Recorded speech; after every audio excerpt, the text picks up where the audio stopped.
Welcome to Mode Bespoke, I'm Atenas. For today's project, we're going to be crocheting a Tunisian crochet scarf.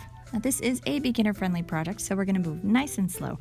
And before we get started, I'd like to say a special thank you to all of my patrons for sponsoring my channel. If you would like to sponsor the channel, head on over to Buy Me a Coffee, and you can sponsor Mode Bespoke. The link is in the description box below.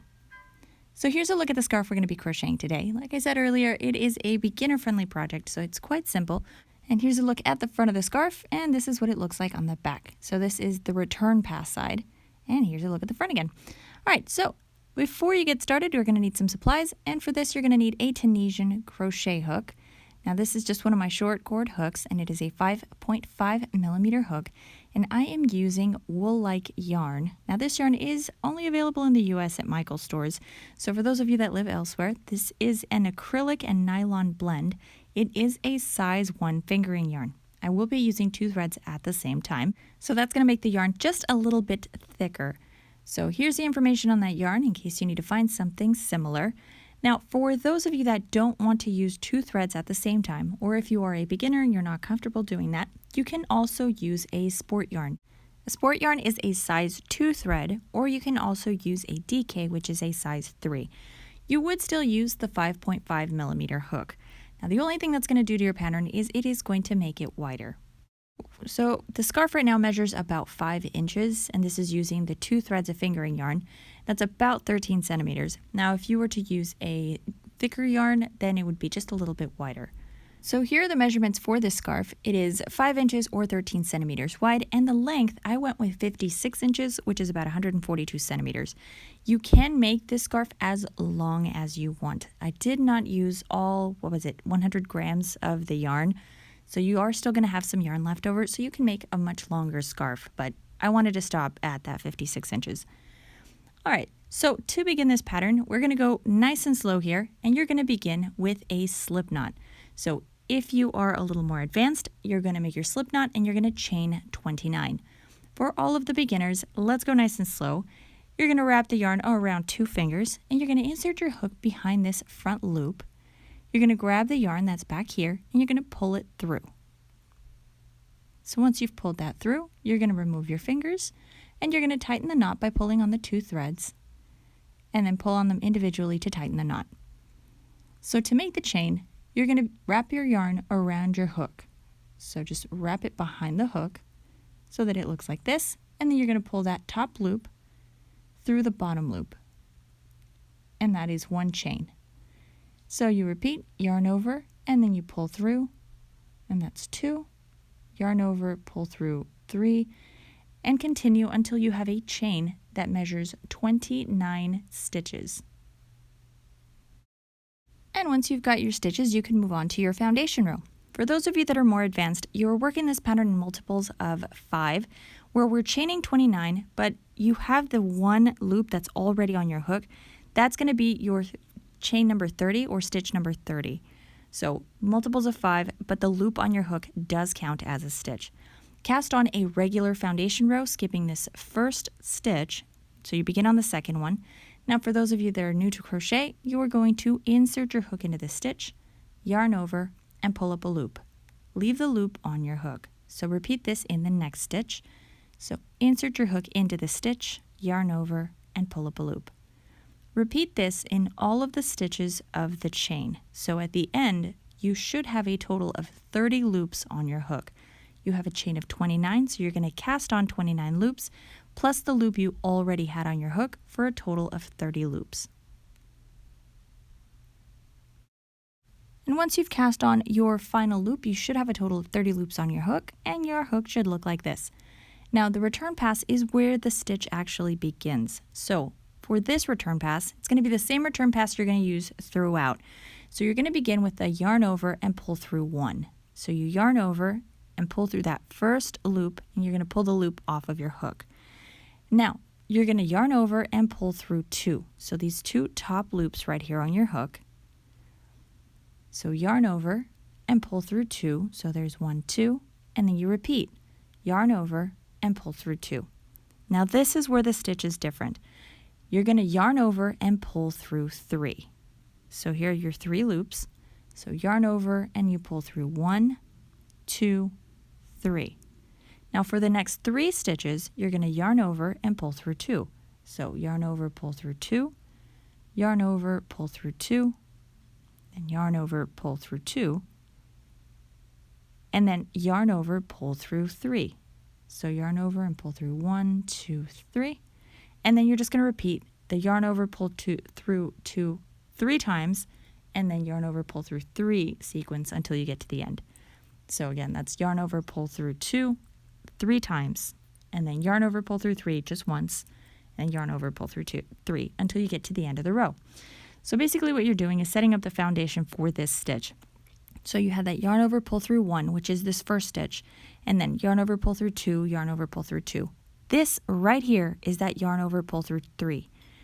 And then you have yarn over, pull through 2 for these 3 stitches. So 1, 2, 3, and then yarn over, pull through 3, yarn over, pull through 2, 3, and so forth until you get to the end. This end is just a little bit different than the beginning, but I'll show you that here in just a moment. So we're just going to continue with the rest of the return pass, and I'll see you here again in just a moment. So I've completed my last yarn over, pull through 3, and I have 4 loops left on my hook. So the 4 loops is just so that we can make these 2 ends match. So this edge, we wanted it to match this other side. So in order to do that, we had a different number of stitches. So at the end, we have 4 loops, which are the last 4 stitches right here on our hook. This top one is a working stitch, so this one right here. So continue the yarn over, pull through 2 until you are left with just 1 loop on your hook. And then you have your foundation row ready. So the rest of the pattern is going to be a row 1 repeat. So for this, you're going to cast on 3 purl stitches. So we're going to skip the very first vertical stitch of the row because you already have that on your hook. So this vertical stitch is right up here. So we're going to begin our first purl stitch on this second vertical stitch right here. So to begin the purl stitch, you're going to do a reverse yarn over. So you're going to pull the yarn in front of your hook like so. And you're going to hold this down, and then you're going to insert your hook behind the top leg or the top loop of that second vertical stitch. So just like this. So if you don't know what the legs or the loops are, if you take a look at your stitch, it's made up of this back leg and the front leg. So you're going to use the front leg for the purl stitch, which is this one right up here. So again, let's start that purl stitch again. You're going to reverse yarn over, so pull the yarn in front of your hook, hold it down, then you're going to insert your hook behind the top leg of the stitch. You're going to release your yarn, and you're going to pull it under your hook, so under the hook and the stitch, and then behind your hook, like so. You're going to yarn over, and this is a regular yarn over, pulling the yarn behind your hook, and you're going to pull it through 1 loop. So there's your purl stitch. So let's repeat. Purl stitch, so you reverse yarn over, you're going to hold your yarn down, insert your hook into the next vertical stitch, so behind that top leg, release your yarn, you're going to pull it under the hook, and then behind the hook, yarn over, and it's a regular yarn over, and then pull that top loop through one of the loops on your hook, so this one right here. And then you're going to purl 1 last stitch so that you have 3 at the beginning of the row. So reverse yarn over, insert your hook into the stitch, and you're going to let go of your yarn, pull it under and behind your hook, and then regular yarn over, and pull it through the loop, so the first loop on your hook. So there you go. You have your initial stitch, then your 3 purl stitches, and then we're going to reach this inverted stitch right here. So it looks like an upside down V, and that is the yarn over pull through 3 that we did on the return pass. You're going to cast on into the chain spaces before that vertical, or not the vertical, the inverted V, and then right after it, so right in here. So you're not going to do anything with those 2 vertical stitches. So you just insert your hook into the chain space right before the inverted V stitch and pull up a loop. And you're going to skip these 2 vertical stitches and insert your hook right into that chain space and pull up a loop. So these 2 loops you've cast on either side of the 2 vertical stitches, so you still have the same stitch count. So at the end of this, you should still have 30 loops on your hook. All right, so for the next 3 vertical stitches, you're going to cast on a purl stitch. So for those of you that are more advanced, it's 3 purl, and then cast on into the chain space right before the inverted V, and then right after the inverted V. And then just repeat for the rest of the row. So 3 purl and then cast on before the V, cast on after the V, 3 purl, and so forth until you get to the end of the row.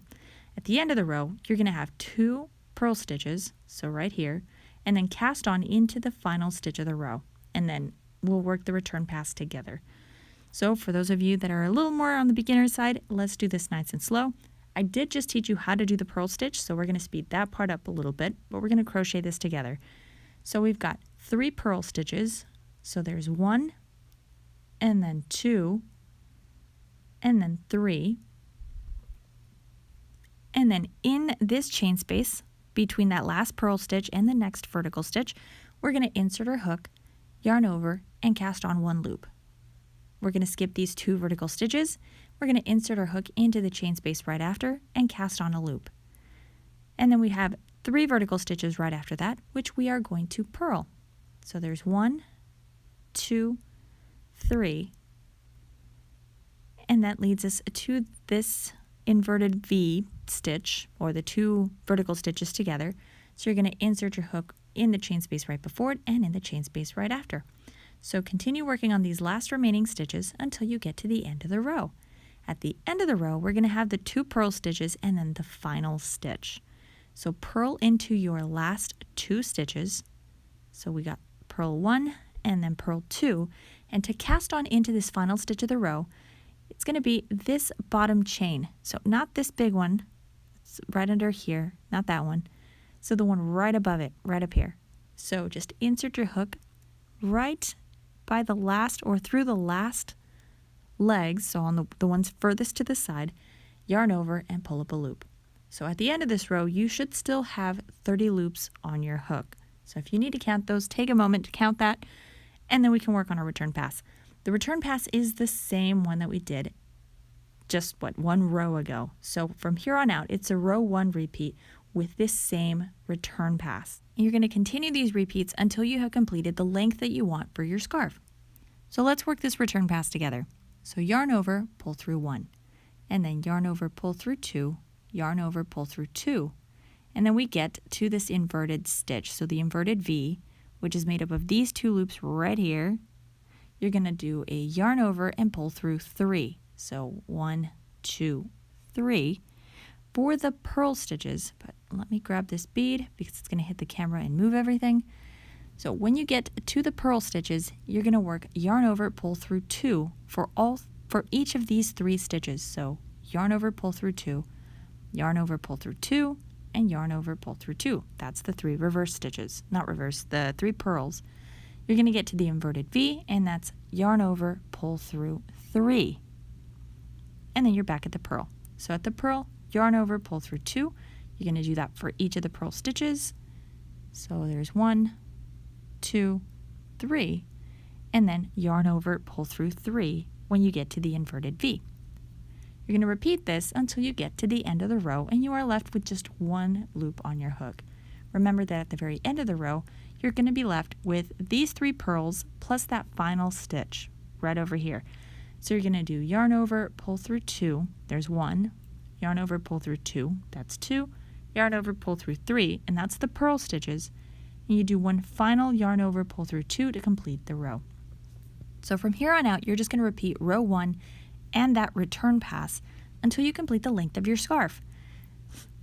The last thing you're going to need to learn to do is a bind off. So the bind off is going to close off all of the spacing right here for the stitches, and that is the last row you are going to work for your scarf. That's going to be just the finishing touch to complete your project. So once you've crocheted the length that you want for your scarf, you're going to complete that that bind off, which is going to create this edge at the bottom like you see here. So here's the bind off, and it's going to make both edges of your scarf match. It's also going to close off the ends of the stitching. So for those of you that are more advanced, you're going to be crocheting a knit stitch single crochet bind off. For those of you that are still beginner, I'll show you how to do that here in just a moment.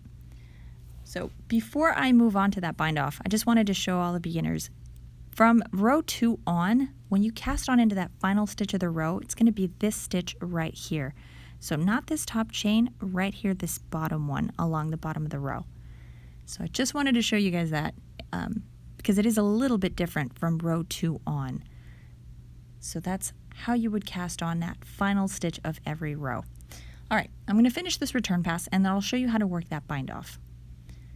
Now, to work the bind off, we need to close these stitches up, just like I told you maybe like a minute or two ago here in the tutorial. And to do this, you're going to use a different stitch. So it's not going to be the purl. You're going to be using a knit stitch, and we're going to create a very similar edge to the one I just showed you here on the scarf. So let me grab my hook here and I'll show you how to do that. Again, you're going to skip the very first vertical stitch and you're going to begin on the second one. Now this one's going to be a little bit trickier to see. So instead of using your purl on that first stitch, so let me separate this stitch here. Remember that you have this front and back leg. You're going to insert your hook in between the legs of the stitch and you're going to push the hook all the way to the back. So insert your hook and go all the way to the back, yarn over and pull up a loop. That is a knit stitch. So cast on a knit stitch, and when you have 2 loops on your hook like this, you're going to close in a single crochet. So you're going to yarn over and pull this top loop through these 2 bottom loops on your hook, and you will be left with just 1 loop on your hook. Repeat this in all of the stitches of the row, including these 2 vertical stitches right here. So let's go back to the beginning of our stitching and I'll show you how to work the bind off stitches here. So you're going to knit stitch. So insert your hook between the 2 legs of the stitch all the way back, yarn over and cast on 1. So once you have 2 loops on your hook, yarn over and pull through 2. And then you're going to knit stitch again in the next purl, which is the last of the 3 purls. Once you have 2 loops, you yarn over and pull through 2. So here is that inverted stitch. So you're going to use the first 2 legs right here of that first vertical stitch. So just insert your hook into the stitch, yarn over, pull up a loop, and when you have your 2 loops, you close in a single crochet. And then you're going to repeat this in the next stitch. So here's that next vertical stitch. You're going to knit, and then you're going to single crochet. And that's it. Repeat this in all of the stitches of the row, and what you're going to end up getting, so let me finish this stitch and I'll show you, is a nice clean edge. So as you can see, this top edge matches the one at the bottom, so it creates a nice small little chain, and it matches the one right down here. If you leave a loose tension, the top of your scarf and the bottom of your scarf will match. When you get to the end of the row, you're going to single crochet into the final stitch of the row. So just insert your hook into the stitch and cast on 1. So yarn over, pull up a loop, and when you have both of your loops on your hook, you're going to close in a single crochet, and then you're going to end in a chain. So yarn over and chain 1. That's going to make a small knot at the bottom. Leave a nice long tail end of yarn, just like this one, and you're going to cut it, pull your hook out, pull the yarn out, and then just weave in all of your ends, and that's it. So that was our tutorial for the October scarf. Remember that the written pattern is available on my website. If you haven't subscribed to the channel, please hit subscribe, and if you'd like to see more of my work, you can follow me on Instagram. The pattern book for the 11 varied patterns, which is a Tunisian crochet pattern book, is available on modebespoke.com or on Amazon. Thank you so much for watching, everyone. I will see you all again in the next tutorial.